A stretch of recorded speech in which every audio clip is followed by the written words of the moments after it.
News Talk 710 KURV. Happy Friday, everyone. Afternoons with Roxanne Flores. About 1 in 4 children and teens have become angry, anxious, or stressed since the start of the COVID-19 pandemic, according to parents and caregivers in a study that was released last week. In addition, nearly 1/3 of parents and caregivers surveyed in June and July of last year said the young people in their households have experienced loneliness due to isolation from school and friends, and nearly 15% reported that children or teens in their care showed signs of depression, according to the data. Joining me on 710 KURV is Kim Muench. She's a parenting expert, a certified parenting coach, and the founder of the Real Life Parenting Guide, which offers one-on-one coaching. Before we get to the topic, Kim, first, thank you for joining me. And two, how does one become a parenting expert? Because I'm new at parenting. I became a mom 8 months ago, and it has been a roller coaster of a ride these past 8 months. Well, Roxanne, you become a parenting expert by knowing that your parents are not perfect. I am the mother of 5. My kids are at this point between 16 and 33 years of age. So I've had a lot of trials and tribulations over 3+ decades, and it's about really making a commitment to understand the parent-child relationship and want to help others. So that's how one becomes a parent coach, and practicing, trying to be the best parent you can be every single day. I mean, with 5 kids from the range of 30 to 16 years old, does it get easier the more you have kids? Or does it get harder? I don't want to. What I'll say is this: it's an ongoing educational process, and actually, what I do is help parents work on themselves. So I help parents really stay calm and learn tools, and sometimes heal their own childhoods, quite frankly, in order to be the best parent they can be for their kids. So, yes, that is good, because oftentimes growing up, we think, if we don't get along with our parents, I'm never going to be like them when I have kids. But sometimes that's exactly who we end up being, like our parents, and that cycle continues. So I'm glad you brought that up. I'm pretty sure we can have another discussion on just that, and I might call you back to talk about that, because I know that's also very important. But because of the pandemic, Kim, I'm reading here that 1 in 4 children and teenagers have become angry, anxious, stressed. They've been experiencing depression, loneliness. And that breaks my heart, because at that age, you want to be at school with your friends, and you need that social interaction with them. And because of the pandemic, so many kids have been just left alone at home. How can parents help their kids if they're going through this? Well, I think one of the first things parents can do is become aware of what is going on, and we've all been in some ways, states or forms, at home more often with our kids, but really paying attention to what's going on for our kids is important. I think the other thing that parents can really do in order to be helpful to their kids is build the connection with them. And by that, I mean, get to know who your kids really are, and get to know these symptoms that sometimes crop up, the tummy aches, the headaches, that kind of thing can be indications that they are struggling. One of the biggest things that I help parents do is really be able to work on staying calm themselves, because a parent's anxiety and stress very much energetically transfers to the kids under their same roof. So when parents work on staying calm and being that calm in their kids' storm, that is one of the most effective ways that we can help our children, is to be emotionally, taking care of ourselves, quite frankly. Can we highlight that for a second, Kim? Kim Muench, my guest on 710 KURV. She's a parenting expert. She's a certified parenting coach and the founder of the Real Life Parenting Guide, which offers one-on-one coaching. And you bring up how to help your kids also to kind of work on yourself and working on staying calm, because if you get stressed and worked up, you can give that to your children. What can we do as parents? And I know that right now, that's what me and my husband are dealing with, because we're dealing with the crying it out method. We get frustrated. That happens. Like every other parent's gone through that. So what can we do to stay calm first as parents? Well, I think if you're in a 2-parent household, the best thing you can do is give each other breaks. I think that, even a 5-minute or 10-minute break can bring you back and get you out of your emotional brain more into your reasoning part of your brain.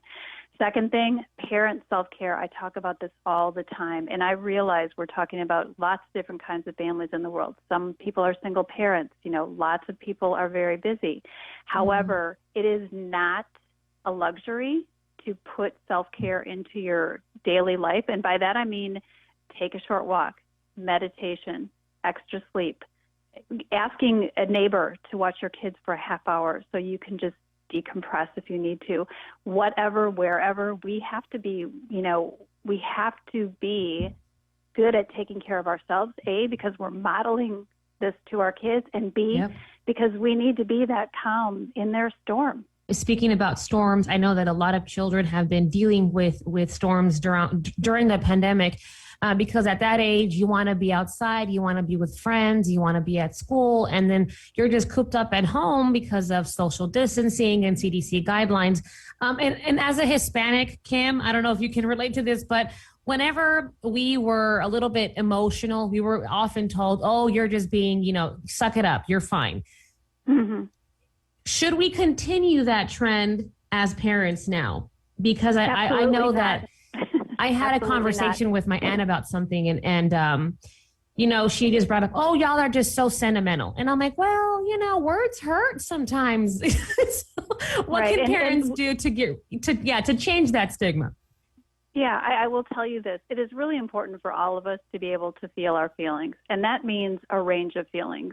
And to shut down a child's anger, frustration, it can go much further if you just allow your kid to share their feelings and just hold space for them. Sometimes parents can't do that because it makes them so uncomfortable. So they will shut them down or they will ignore the feelings. But this probably because that's what they went through as kids, right? Yes.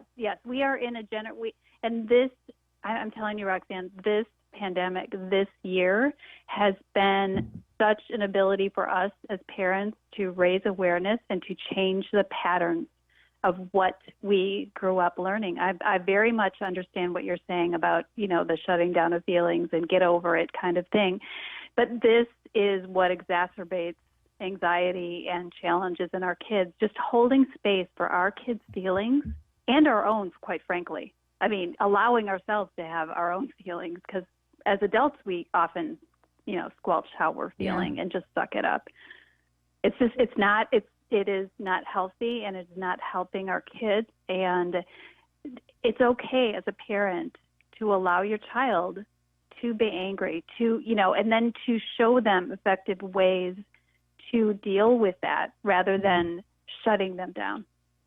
So you mentioned that as parents, we need to build that connection with our children. And we also need to work on staying calm as parents. What other strategies could we do to help our kids go through what they're going through during this pandemic? I'll tell you, one of the most important things is that parents forget to educate themselves on whatever stage of development their child is in. We do a really nice job at times getting ready for that baby to come into the world. But that 2-year-old, you need to learn about what's appropriate and what happens with 2-year-olds, that 4-year-old, that 8-year-old.